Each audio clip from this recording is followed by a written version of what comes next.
Cinema शौकीन सबका स्वागत करता है। आज हम बात करने वाले हैं ला रिफा के बारे में। ये कहानी है फ्रांसेस्का नाम की एक खूबसूरत लड़की की जो बहुत ही छोटी उम्र में विधवा हो जाती है। तब सारे लोग उसका फायदा उठाने की कोशिश करते हैं। कहानी की शुरुआत होती है और हमारे सामने एक घर का दृश्य आता है और इसी घर में हम फ्रांसेस्का को सोया हुआ देखते हैं। तभी उसका फोन बजता है और फ्रांसेस्का जैसे ही फोन उठाती है उसे पता लगता है कि एक कार क्रैश में उसके पति की मौत हो चुकी है और अभी उसकी लाश को मुर्दा घर में रखा गया है। इसीलिए पुलिस वाले उसे बुला रहे हैं ताकि वो अपने पति के लाश को पहचान सके। फिर इस बात को सुनने के बाद फ्रांसेस्का बहुत ज्यादा परेशान हो जाती है और अपने दोस्त को बुलाती है और निकल पड़ती है अपनी पति के लाश को देखने के लिए। तभी रास्ते में उसे अपने पति की कार नजर आती है जिसका बहुत ही बुरी तरीके से एक्सीडेंट हुआ है। इसीलिए अब फ्रांसेस्का पहुंचती है मुर्दा घर। फिर जैसे ही वो अपने पति की लाश देखती है वो टूटने लगती है और वो अपनी आने वाली जिंदगी के बारे में सोचने लगती है कि उसकी जिंदगी कैसी होगी। और इसकी एक छोटी सी बच्ची भी है, उसका भी भविष्य अब उसे अंधकार में जाता हुआ नजर आ रहा है और उसे एहसास है कि अब वो अमीर लोगों में से नहीं रहेगी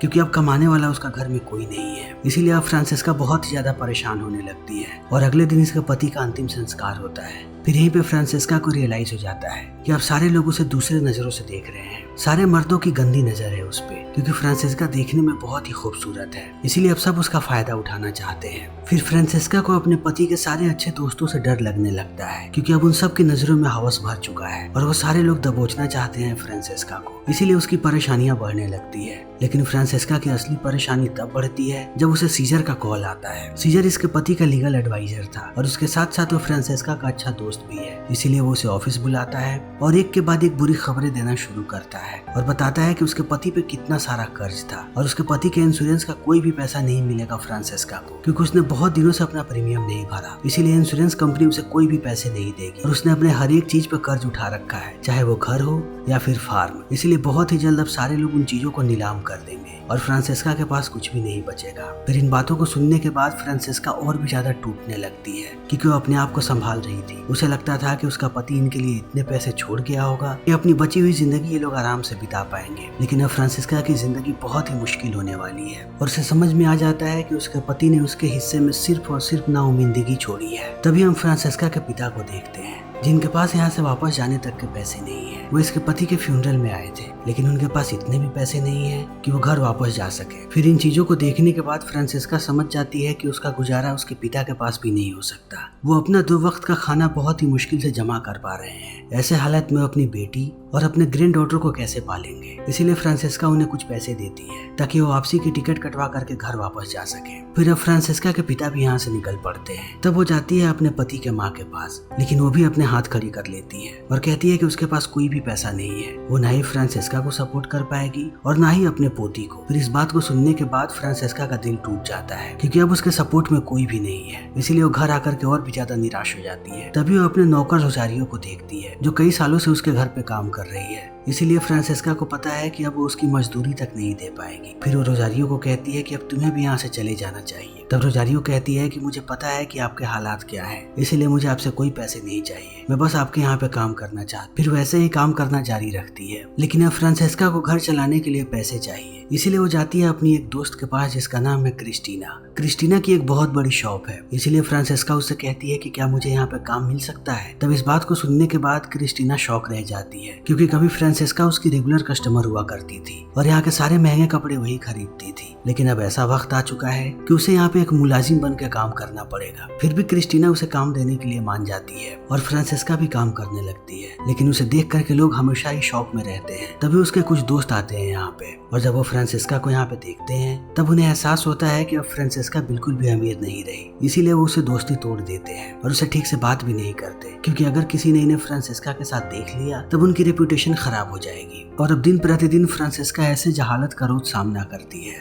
तभी एक दिन यहाँ पे उसके पति का एक दोस्त आता है। फिर जब वो फ्रांसेस्का को देखता है तब वो उसके साथ बदतमीजी करने लगता है क्योंकि अब उसे लगता है कि उसे रोकने वाला कोई भी नहीं है और फ्रांसेस्का एक मजबूर औरत है और वो जैसे चाहे उसका इस्तेमाल कर पाएगा। इसीलिए वो उसे गलत तरीके से छूता है। लेकिन फ्रांसेस्का इन चीजों के लिए बिल्कुल भी तैयार नहीं है। इसीलिए वो अपने आप को बचाती है। लेकिन अब क्रिस्टीना इन चीजों से परेशान होने लगी है। इसीलिए वो फ्रांसेस्का को कहती है कि अब तुम यहाँ पे काम नहीं कर सकती। तब फ्रांसेस्का भी इस नौकरी को छोड़ देती है क्योंकि उसके पास बहुत ही कम वक्त बचा है और थोड़े ही समय में उसे अपने पति का सारा कर्जा चुकाना है वरना उसकी सारी चीजें नीलाम हो जाएंगी। इसीलिए वो भी नौकरी छोड़ देती है। और उसके बाद वो सबसे पहले अपने पति के यॉट को बेचती है, क्योंकि अब उसके पास सबसे महंगी चीज यही बची है जिसका सारे लोग बहुत ही कम रेट लगाते हैं। लेकिन फ्रांसेस्का को उसे कम दाम में ही बेचना पड़ता है, क्योंकि अभी उसे पैसों की जरूरत है, इसीलिए वो यॉट को बेच देती है। लेकिन यॉट के बेचने के बाद भी उसके पास उतने पैसे नहीं हो पाते, इसीलिए वो अपने घर का सारा फर्नीचर बेचती है। और फिर भी जब पैसे कम पड़ते हैं तब वो अपने सारे के सारे महंगे कपड़ों की नीलामी करवा देती है। फिर जितने भी पैसे इकट्ठा होते हैं उससे वो अपने पति का ज्यादातर कर्जा चुका देती है। लेकिन अब उसके पास कुछ भी नहीं बचा है और उसे ये चिंता सताए जा रही है कि वो अपनी बेटी के भविष्य को कैसे संवारेगी और उसकी बेटी का भविष्य क्या होगा। तभी एक दिन रोजारियो उसे कहती है कि आपको इतना चिंता करने की जरूरत नहीं है, आप बहुत ही खूबसूरत हैं, कोई भी अमीर आदमी आपसे शादी कर लेगा, उसके बाद वो आपकी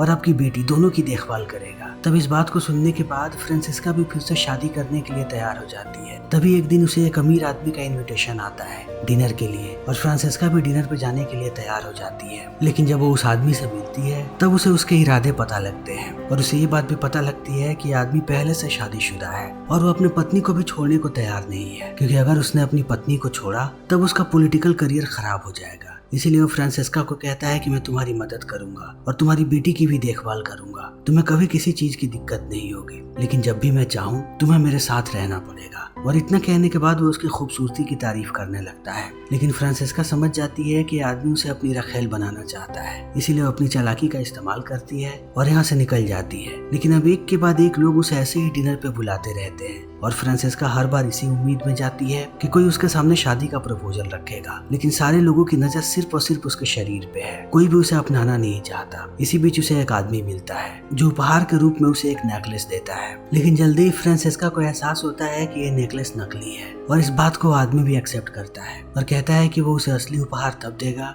जब वो उसके साथ सो जाएगी। तब इन बातों को सुनने के बाद फ्रांसेस्का वहाँ से नेकलेस रख के निकल जाती है और पहुंचती है अपने एक दोस्त के घर पे। फिर जब ये लोग बात कर रहे होते हैं तभी फ्रांसेस्का अपने दोस्त के वार्डरोब में अपने ही कोट को देखती है जिसे उसने नीलामी में बेचा था। तब वो अपने दोस्त से पूछती है कि ये क्या है। फिर वो कहानी बताने लगती है और कहती है कि मेरे पास इतने पैसे नहीं थे कि मैं इस कोट को खरीदूं, इसीलिए मैंने अपने एक दोस्त को भेजा और उसने जाकर के वहाँ पे बोली लगाई और मुझे बहुत ही कम दाम में तुम्हारा कोट मिल गया। तब इस बात को सुनने के बाद फ्रांसेस्का और भी टूट जाती है कि अपने भी लोगों ने उसका फायदा उठाया है, इसीलिए अब अपने दोस्तों से उसका एतबार उठने लगता है और उसके साथ साथ इस दुनिया से भी। तभी एक दिन उसके घर पे उसके दोस्त का पति आता है और जैसे ही वो फ्रांसेस्का को नाइट ड्रेस में देखता है वो उस पर लट्टू हो जाता है और वो बार बार उसका करीब जाने की कोशिश करता है और वो दुनिया की सारी कस्में खाने लगता है फ्रांसेस्का के सामने। तब फ्रांसेस्का भी अपने आप को नहीं रोक पाती और ये दोनों एक दूसरे के करीब जाने लगते हैं और इंटीमेट हो जाते हैं। लेकिन इंटीमेट होने के बाद ये आदमी कहता है कि मैं अपनी पत्नी को धोखा नहीं दे सकता, इसीलिए मैं तुमसे शादी नहीं कर पाऊंगा, हमारा रिश्ता बस ऐसे ही रह सकता है। तब इन बातों को सुनने के बाद फ्रांसेस्का भी गुस्सा होने लगती है और वो कहती है कि तुमने गलत किया है और अब तुम्हें मेरी एक शर्त माननी पड़ेगी, मुझे एक कोट चाहिए। और फ्रांसेस्का वैसे ही कोट का डिमांड करती है जो कोट पहले उसके पास था जिसे उसकी दोस्त ने खरीद लिया और वो इस आदमी को धमकी भी देती है कि अगर तुमने मुझे वो कोट ला करके नहीं दिया तब मैं तुम्हारी पत्नी कार्ला को ये सारी चीजें बता दूंगी, उसके बाद तुम्हारी भी शादी टूट जाएगी। तब इस बात को सुनने के बाद वो आदमी डर जाता है और जल्दी ही फ्रांसेस्का को ला करके वैसा ही कोट देता है। लेकिन उस कोट को ज्यादा देर फ्रांसेस्का अपने पास नहीं रखती,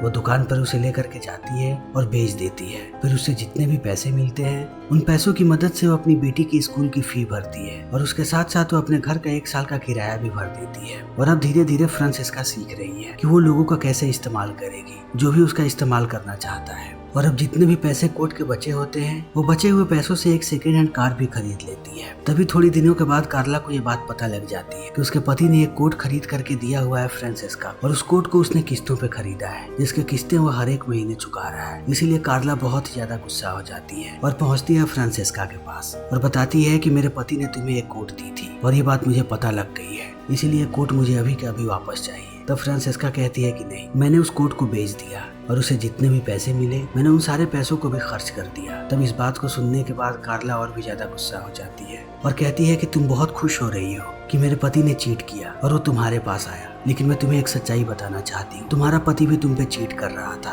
और ये बात पूरी दुनिया को पता थी, लेकिन किसी ने तुम्हें कुछ भी नहीं बताया और सबका मानना है कि वो लड़की तुमसे ज्यादा खूबसूरत है। तुम मेरा घर क्या बर्बाद करोगी, तुम्हारा घर पहले से बर्बाद था। फिर इतना कहने के बाद कार्ला यहाँ से चली जाती है। तब फ्रांसेस्का पूरी रात इसी के बारे में सोचती रहती है कि उसके पति का किसी के साथ अफेयर था। फिर वो अपने आप को नहीं रोक पाती और उस लड़की के बारे में पता लगाती है। उस लड़की का नाम है कमीला, इसीलिए वो जाती है कमीला के पास फिर जब वो उससे बात करती है तब उसे पता लगता है कि कमीला एक अच्छी लड़की है। कमीला अपनी पूरी कहानी बताती है कि तुम्हारा पति मुझे पसंद करता था, मैं बार बार उसे कहती थी कि वो तुम्हें छोड़ करके मुझसे शादी कर ले, लेकिन उसने कभी भी तुम्हें नहीं छोड़ा। वो बार बार मुझसे कहता था कि वो तुमसे प्यार करता है और वो तुम्हारे और तुम्हारी बच्ची के साथ रहना चाहता है। फिर इन बातों को सुनने के बाद फ्रांसेस्का वापस आ जाती है और अब धीरे धीरे उसे पूरी दुनिया की सच्चाई पता लग रही है कि आखिर मर्द कैसे है और सारे लोग उसे नोच खाना चाहते हैं। अगर वो ऐसी ही रही तब मर्द उसे नहीं छोड़ेंगे, वो अपने आप को ज्यादा दिनों तक बचा नहीं पाएगी, हर आदमी उसका फायदा उठाएगा। इसीलिए वो योजना बनाना शुरू करती है कि इससे पहले मर्द उसका फायदा उठाए, वो मर्दों का फायदा उठाएगी और वो मर्दों को अपने हिसाब से नचाएगी, ना कि वो मर्दों के इशारे पे नाचेगी। इसीलिए वो अपने पति के लीगल एडवाइजर को बुलाती है और एक लॉटरी चालू करवाती है जिसमें 20 लोग भाग लेंगे और इस लॉटरी की एंट्री फी बहुत ही ज्यादा है। इसकी एंट्री फी ही दे पाना बड़े बड़े लोगों के बस में नहीं है, लेकिन इसमें 20 लोग पार्टिसिपेट कर सकते हैं और अंत में किसी एक आदमी का नाम बाहर आएगा। फिर जो भी इस लॉटरी को जीतेगा फ्रांसेस्का उसकी हो जाएगी और वो जो चाहे उसके साथ वो कर पाएगा, उसे शादी करने की भी जरूरत नहीं पड़ेगी, फ्रांसेस्का उसकी प्रॉपर्टी बन जाएगी। फिर जब सारे लोग पूछते हैं कि इतनी एंट्री फी क्यों है,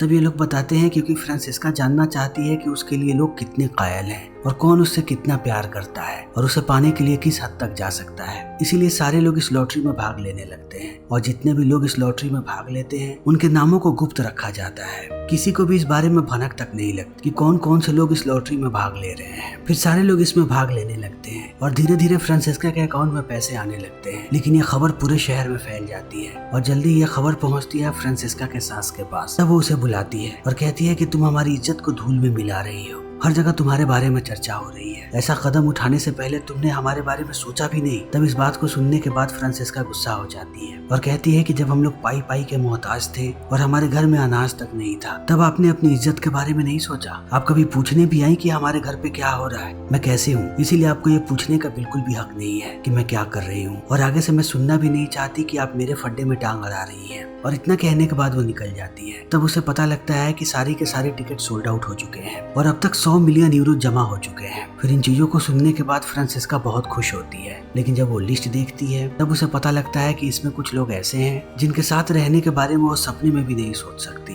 तभी उसे पता लगता है कि उसकी सबसे अच्छी दोस्त के पति ने भी टिकट खरीदा है जिसका नाम है सेरीना। इसीलिए अगले दिन सेरीना आ जाती है फ्रांसेस्का के पास और उसे डांटने लगती है। वो अपने पति को नहीं डांटती बल्कि वो फ्रांसेस्का को डांटती है और ये भी कहती है कि मेरी शादी टूटने के कगार पे है और जल्दी ही कहीं मेरा पति मुझे छोड़ देगा, लेकिन उसकी जिम्मेदार मैं तुम्हें ठहराऊंगी। तब फ्रांसेस्का उसे समझाने की कोशिश करती है, लेकिन सेरीना कुछ भी नहीं समझती और यहाँ से निकल जाती है। तभी फ्रांसेस्का पहुँचती है पार्टी में और वहाँ पर उसे पता लगता है कि कमीला ने भी टिकट खरीदा है। कमीला वही लड़की है जिसके साथ उसके पति के नाजायज ताल्लुकात थे। फिर कमीला बात करती है फ्रांसेस्का से और कहती है कि मैं भी तुमसे शादी करना चाहती हूँ और मैं तुम्हारी और तुम्हारी बच्ची की ताउम्र देखभाल करूंगी। और इतना कहने के बाद वो चली जाती है। तब फ्रांसेस्का भी सोच में पड़ जाती है, लेकिन जब वो वापस आ रही होती है तभी उसके गाड़ी के सामने एक नौजवान लड़का आ जाता है जो घायल हो जाता है। इसलिए फ्रांसेस्का उसे हॉस्पिटल लेकर के जाती है। तब उसे पता लगता है कि इस लड़के का नाम है एंटोनियो और एंटोनियो देखने में बहुत खूबसूरत है। इसीलिए फ्रांसेस्का का उस पर दिल आने लगता है क्योंकि एंटोनियो बहुत मासूम है, लेकिन एंटोनियो के पास कुछ भी नहीं है, वो एक गरीब लड़का है। फिर भी जब भी फ्रांसेस्का उसके साथ रहती है उसे अलग महसूस होता है और वो अपने आप को सुरक्षित महसूस करती है और धीरे धीरे एंटोनियो उसकी बच्ची का भी दिल जीत लेता है। इसीलिए वो फ्रांसेस्का को और भी अच्छा लगने लगता है और वो सोचती है कि एंटोनियो बाकी मर्दों से अलग है। लेकिन जल्दी ही एंटोनियो को पता लग जाता है लॉटरी के बारे में, इसीलिए वो उस पर गुस्सा करने लगता है। तभी फ्रांसेस्का पता करवाती है एंटोनियो के बारे में। तब उसे पता लगता है कि एंटोनियो को बहुत पहले से पता था लॉटरी के बारे में और जब उसे इस बारे में पता लगा तभी वो आया फ्रांसेस्का के पास, ताकि जब फ्रांसेस्का के पास इतने पैसे आए तब वो उसका फायदा उठा सके। इसीलिए एक बार फिर से फ्रांसेस्का का दिल टूट जाता है और उसका विश्वास उठ जाता है मर्दों पे। फिर वो एक नई योजना बनाती है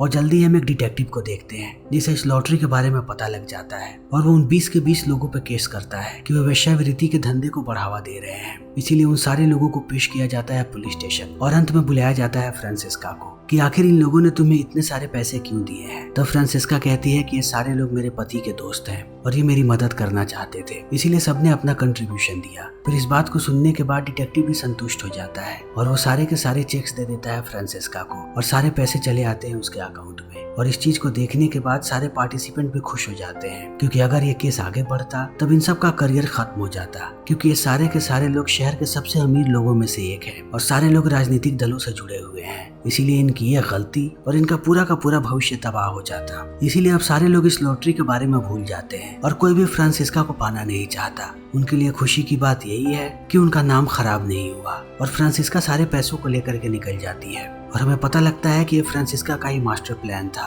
वो किसी के साथ भी सोना नहीं चाहती थी और अब उसके पास इतने पैसे हैं कि वो अपनी बची हुई जिंदगी बड़े ही आराम से बिता पाएगी अपने बच्ची के साथ। और इसी के साथ ये फिल्म यहीं पे खत्म हो जाती है। तो दोस्तों, हमारी आज की ये वीडियो यहीं पे खत्म होती है। अगर आपको हमारी ये वीडियो पसंद आई हो तो इसे लाइक करें, शेयर करें और चैनल को सब्सक्राइब करें। Thank you.